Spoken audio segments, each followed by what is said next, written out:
Good Morning Business, French Tech. Il était en terminale pendant le confinement et non, il n'a pas occupé ses journées à faire des TikTok et des stories et Insta. Il a préféré créer sa propre société et son propre réseau social. Bonjour, bienvenue Jules Simian-Brochery. Bonjour, merci de me recevoir. Avec plaisir, vous êtes le fondateur d'Extra Student, un réseau social scolaire que vous avez donc créé il y a 3 ans. Aujourd'hui, vous avez 20 ans et vous levez 1,5 million d'euros. Vous avez su intéresser et convaincre donc plusieurs investisseurs. Exactement, Extra Student, c'est un réseau social scolaire qui s'adresse à des lycéens et à des étudiants sur lequel ils vont pouvoir partager du contenu éducatif. Donc ça peut être des fiches de cours comme des fiches métiers. Et ce sujet, l'éducation, qui est au centre de notre application, a intéressé plusieurs investisseurs parce que certains sont parents et parce que certains savent que c'est un sujet central qui va occuper la place pendant longtemps et sur lequel il faut investir. Et des grands noms, Michael Bedamoujo, ex-VP, l'ex-ministre Benjamin Griveaux, Pascal Chevalier, le fondateur de Reworld Media, Carlo Porasanta, ex-patron de Microsoft en France, Adrien Montfort, cofondateur de Sorar, on les connaît tous sur BFM Business. Donc vous leur avez tapé dans l'œil. Mais comment vous avez fait? Vous êtes allé les voir individuellement? Vous aviez un réseau familial? Vous les connaissiez déjà, tous ces gens, à 17 ans? Non, pas du tout. À 17 ans, je connaissais personne déjà. Ah oui. Donc je suis allé à des salons, à des conférences. Enfin, depuis mes 17 ans, j'ai quand même beaucoup bougé. Et puis je suis allé rencontrer des grands patrons, des gens qui travaillaient et je leur ai posé des questions et je me suis intéressé à eux.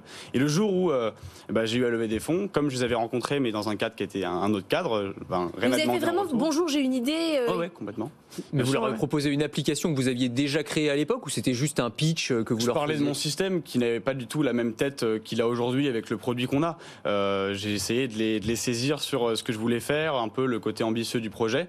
Et certains m'ont laissé leur numéro de téléphone. Et puis 1 an après, 3 mois après, ça dépend de ceux que j'ai contactés, je les ai recontactés pour cette levée de fonds justement. Alors ce site, il ressemble à quoi? On dit c'est LinkedIn des étudiants, mais est-ce que c'est ça? Il y a du partage de données, c'est quoi exactement? C'est exactement ça. En fait, donc vous êtes étudiant, vous êtes lycéen, vous avez un enfant, disons, qui est en terminale, 17 ans, il doit s'orienter, il doit avoir des ressources sur des cours, il doit pouvoir aller à des examens en ayant des réponses à ses questions, il va pouvoir s'inscrire sur la plateforme gratuitement, du début à la fin, tout le parcours est gratuit, et trouver des fiches de cours pour avoir un support de révision, trouver des écoles aussi, on a des pages d'écoles qui permettent à nos étudiants de s'orienter, d'avoir des informations sur les associations qui sont sur le campus, le restaurant universitaire, le sport pratiqué, toutes ces données-là pour l'aider à s'orienter de la meilleure des manières et à appréhender son parcours universitaire. Anthony s'est inscrit.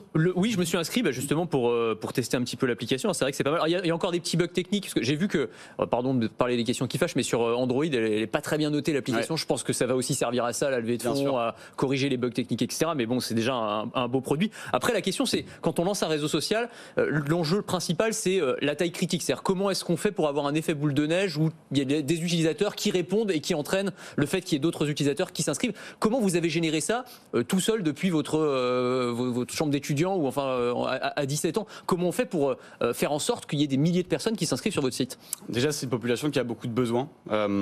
Lorsqu'on est en seconde, on doit s'orienter, trouver ses spé. Lorsqu'on est en terminale, on doit s'orienter, trouver son école et puis on passe le bac. Lorsqu'on est en fin de licence, on doit trouver un master. En master, on doit trouver une entreprise. Donc c'est une population qui à plein de moments a un besoin, une détresse et qui a besoin de ces applications-là pour parler à une communauté qui ressent la même chose ou pour trouver vraiment les réponses très concrètes à ces questions. Donc c'est une population qui va facilement s'inscrire, facilement discuter. Et sur la partie comment on fait pour les garder, pour qu'ils postent en permanence, il y a un système de points, de gamification. Quand vous postez, vous gagnez les points. Quand vous gagnez des points, vous êtes visible auprès de la communauté. Quand vous êtes visible, vous avez des abonnés qui s'abonnent à votre compte. Et quand vous êtes suivi, ça vous pousse à alimenter derrière votre contenu pour toucher votre communauté et plus toucher l'application elle-même. Qui paye? Quel est le business model derrière? Ouais. En fait, on fait des partenariats aujourd'hui avec les écoles, avec des structures en B2B. Donc aujourd'hui, ce sont des écoles. Le défi pour l'école, c'est quoi? C'est de recruter des profils pour que demain, ces promos soient remplis.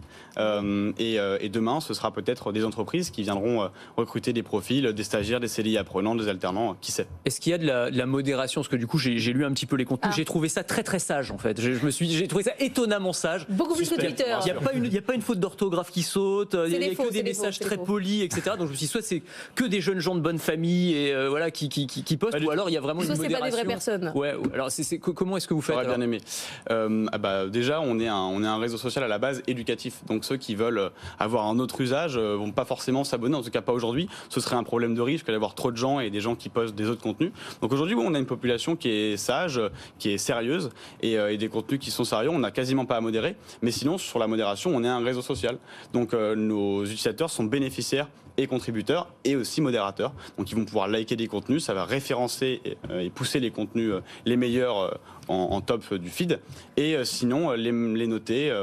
Mais est-ce que ça peut être, parce que par exemple là sur les questions qu'on pose, c'est des questions qui sont liées à l'orientation, ou ça peut être sur un problème qu'on n'a pas compris, une dissertation sur laquelle on a du mal, mais je sais pas, est-ce que quelqu'un peut poster des corrigés de dissertation, c'est ce qui relève de la triche, quoi. Est-ce que vous avez ce genre de phénomène? Si c'est sa dissertation, donc que c'est lui qui a écrit et qu'il n'y a pas eu de retouche par le professeur, oui, parce que c'est son contenu, donc le contenu lui appartient.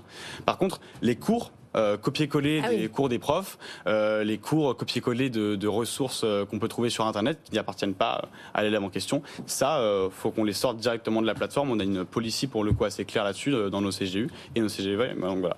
Vous avez déjà 5 salariés, vous voulez doubler à la fin de l'année, ça va très vite. Votre objectif, c'est 1 million d'utilisateurs en 2025.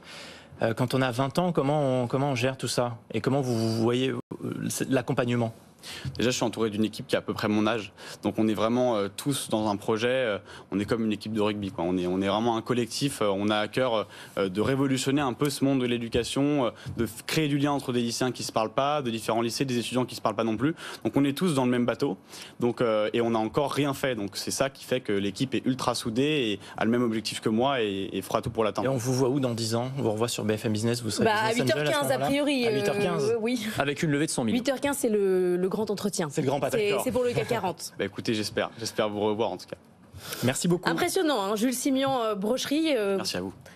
Solide. Président et fondateur d'Extra Student.